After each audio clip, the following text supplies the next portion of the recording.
আসসালামু আলাইকুম রহমতুল্লাহি বরকাতুহ। আল্লাহর অশেষ রহমতে আমরা ভালো আছি। আপনারা সবাই কেমন আছেন? আমি আজকে রান্না করব খাসির মাংস। এখানে আছে 1 কেজি খাসির মাংস। এর জন্য 3 চামচ মরিচের গুঁড়া দিয়েছি, 1 চামচ হলুদ আর পরিমাণ মতো লবণ, অল্প কিছু ধনিয়ার গুঁড়া দিয়েছি, হাফ টেবিল চামচ দিচ্ছি রসুন বাটা, আদা বাটা, জিরা বাটা আর কয়েকটা সাদা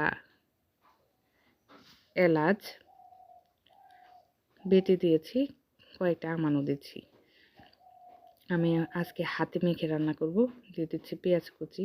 হাতে মেখে খাসির মাংস রান্না করলে দেখা যায় মাংসের টেস্ট আরও বেশি হয়। আমি কিছুক্ষণ লেবু দিয়ে, একটা লেবুর রস দিয়ে খাসির মাংসটাকে একটু সময় মেখে রেখেছিলাম, তারপরে ধুয়ে নিয়েছি। এতে করে হচ্ছে খাসির মাংসর যে একটা বাজে স্মেল থাকে সেটা চলে যাবে। আর মাংস মাখাতে মাখাতে দেখবেন মাংস থেকে সুন্দর একটা ঘ্রাণ চলে আসছে। ওই পর্যায়ে বুঝতে পারবেন যে মাংসটা সুন্দর করে মাখা হয়েছে।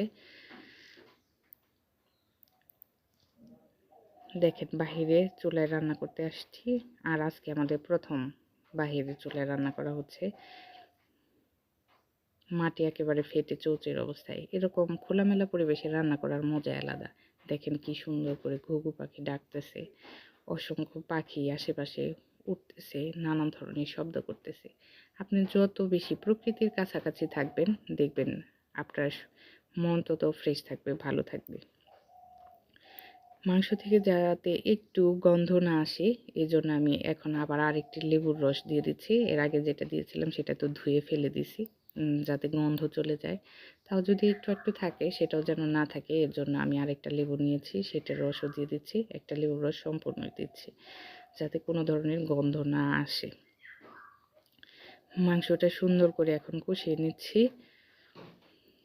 যখন এর উপরে সুন্দর করে তেল চলে আসবে তখন এর মধ্যে আমি পানি দিয়ে দিব।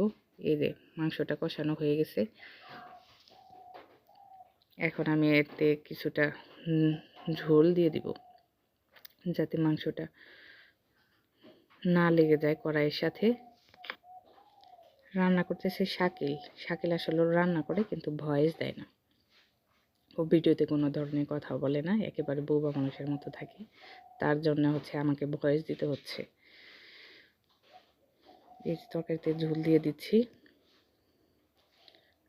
আর যে কোনো ধরনের রান্না করতে ও একটু পছন্দ করে, রান্না বান্না ভালোই লাগে, তার জন্য ওকে দিয়ে রান্না করানো।